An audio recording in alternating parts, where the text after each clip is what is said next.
Frank Lampard is making a return to Everton for one episode only. As I mentioned in the last episode, I was contemplating whether to end this series similar till the end of the season, see what happens, as I feel like it wasn't really relevant with Frank Lampard leaving IRL. Jordan mentioned that he'd be very happy for me to simulate till the end of the season, as he's got an Everton save going on and it wasn't really fitting with Lampard being his manager, so he started a new one. We went on to talk about that, so if you do want to conversate and let me know what career mode saves you've got going on, I'll be very interested. I reply to every single comment, so please just leave a comment. Now I think it's time to get the emotions out of the way and say goodbye to this series. But before we do, make sure you do stick around to the end of the video, as we'll be revealing the next club for our next save on this YouTube channel. But for now, enjoy the end of the series. We've still got under 2 weeks left of the January transfer window, so I'm going to play the rest of this month out, bring in a couple of transfers, and I think from then on, I'll simulate till the end of the season.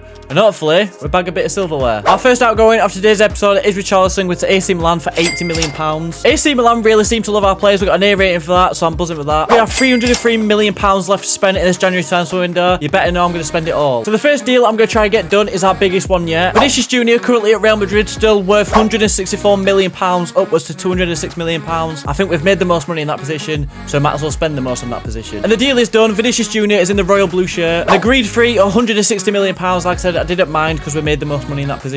And we got an A rating for it, so, I mean, it's not that bad, clearly. So he slots straight into that left wing role that we are lacking very much in squad depth. Our first result of the day, we get a 1-0 win over Wolves with Anthony Martial yet again getting on the score sheet. I really thought Anthony Martial would be on a little bit more goals than 7, but look at this. Cristiano Ronaldo, 25 goals and 28 appearances. He is still goated at the age of 39. Anthony Martial could be making a comeback for that top goal scoring spot over Cristiano Ronaldo, with him scoring 2 goals in the FA Cup against Brighton. We are through to the next round. Currently transfer deadline day, and I think it's fair to say it's going to be a busy one. Nicola Barella is my next target. I would love to bring him in, replace Ndombele, and create a bit more quality in that midfield. Nicola Barella is now a done deal. For £78 million, and as much as the board may rate is a B, I still think it's an incredible deal. Because, I mean, just look at that midfield now with Barella starting in there. Him and Maddison are going to cause some serious damage. AC Milan have come in to try and steal Anthony Martial off us, £62 million, plus Adley.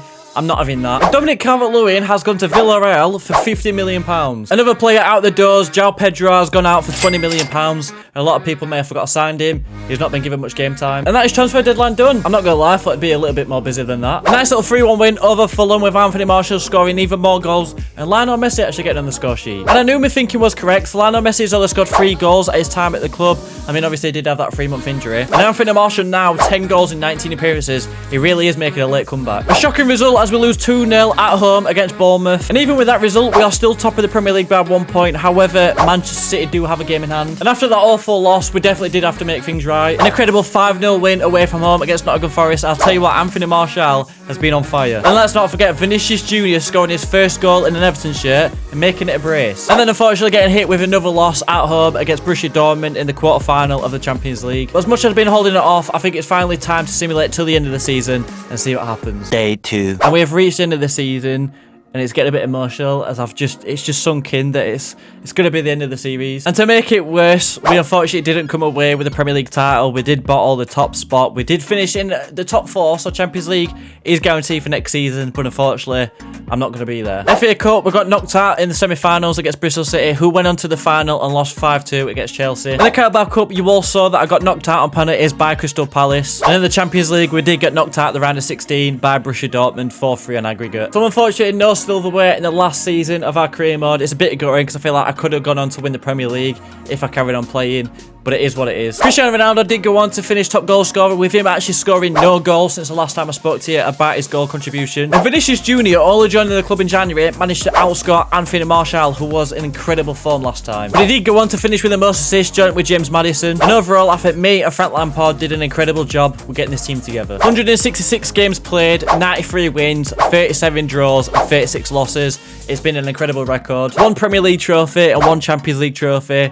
It's not a bad collection, is it? Frank Lampard, it's been an incredible journey on the save. I've enjoyed every single minute of it, but it is time to hand our resignation form in and leave. This marks the end of an incredible Everton career mode. However, it marks the start of a brand new career mode save. And the main question is, what team's going to be my next save? I'm going to let you lot decide. I have come up with a list with 4 options that have completely different backgrounds for each other. Our first option means us sticking around in England. Bournemouth would be a challenging save. Our main goal to keep them up in the Premier League with little to no budget and a bang average squad. Our second option, completely different to the first, taking a plane to Italy. AC Milan, what used to be known as the Giants of Italy, have gone a bit down. Yes, they won the league last season, but I feel like they've got so much more potential than that. So my main goal, bring them back to the glory days in Italy, making the best team in Italy, and just create a god squad. Our third option has a similar background and means of staying in Italy. Juventus, also a team that used to be known the Giants of Italy. They are on a slight decline, and especially with the 15-point deduction they've had in the league, they've still got an incredible squad, an incredible budget to build with as well. My main goal, yet again, bring them back to the Giants of Italy, help them out, get this stability back in the club, and just get rid of all the controversy. Our fourth and final option means us taking a trip to Spain. Barcelona, yet again, a team that had a massive drop. Xavi's starting to turn it round. He's got an incredible young squad, a lot of old players that would be able to get rid of, help them out financially with the amount of debt they're in, and bring them back to the glory days back into Spain and potentially push for a Champions League trophy. So those are the 4 options I'm very interested in doing a save with, so please let me know. Go in the poll or even leave in the comment section, but most importantly, go in the poll, vote on there because it's the one that will see the most and get the most interaction from. Obviously the 3 being AC Milan, Juventus and Barcelona would be short-term saves, as I feel like there's not much of a rebuild need doing. It'd just be until I win a trophy. The Bournemouth would have been more long-term, restart the club, bring in some players, get stability in the Premier League, and then we could potentially push for a trophy. It's at this point in the video where it's going to get a little bit sloppy. I just want to thank you all from the bottom of my heart for the amount of support you've been giving me throughout this series. It has been, with no exaggeration, life-changing. I started this series on the 28th of September 2022 with having no idea what would happen from then. 43 episodes later, and I'm at a point where I am genuinely so proud of the journey that I've had throughout this series. I've stayed consistent. Like I said, 43 episodes, that is... I mean, it doesn't take much to be a record for me because I think the last one I had were like 4 episodes long. So 43 episodes long. It's been incredible. That's all down to you, like the amount of support you've been giving me. You've motivated me so much. You've stayed in tune with the series. Every episode, you've always been there, so thank you so much for that. I know it may not seem it from an outsider point of view, but it generally has been revolutionary for me and my YouTube channel. My dream is to turn this incredible hobby into a job in the future, and yes, I'm a very long way from that, but I'm one step closer. I'm one step closer to get my partnership with YouTube, the monetization side of YouTube. I'm one step closer to that, and this series and you lot's support have helped me do that. So yet again, thank you so much. Like I've said, it may not seem it from an outsider point of view, but it has been life-changing. And I think if you watch the series back from start to end, you will truly see the journey I've been on and the things that I have changed throughout the way. I mean, by editing style, you will have noticed how much that I've changed. And I've been enjoying this new editing style so much. I've been spending more time editing. I've been putting more quality into my work, and it's just been an incredible time. Confidence and comfortability is a thing that's got a lot better for me, and I don't mean that in the ways that you might think.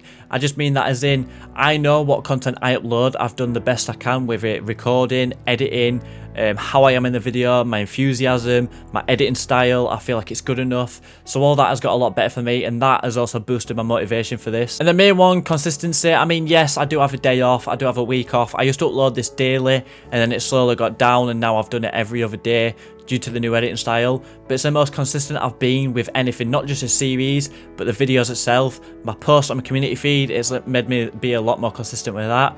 So for this series, as mentioned, and I'll exaggerate, well, I don't even have to exaggerate, it has been revolutionary. It's not just changed my YouTube channel, it's not just changed how I see things, it has changed me as a person. I will leave that there. I've been waffling on for far too long, but I did just want to say thank you. Honestly, all your support does not go unnoticed, whether it's a comment, a like, anything. It's just incredible, so thank you so much for that. Hope you all enjoyed the series. I have 43 episodes deep, and it has been an incredible journey. Hopefully the next one you will enjoy as much as this, because I'm excited for it just as much as I were for this one. And yeah, thank you all again. Take care, stay safe, and I'll see you on the next video.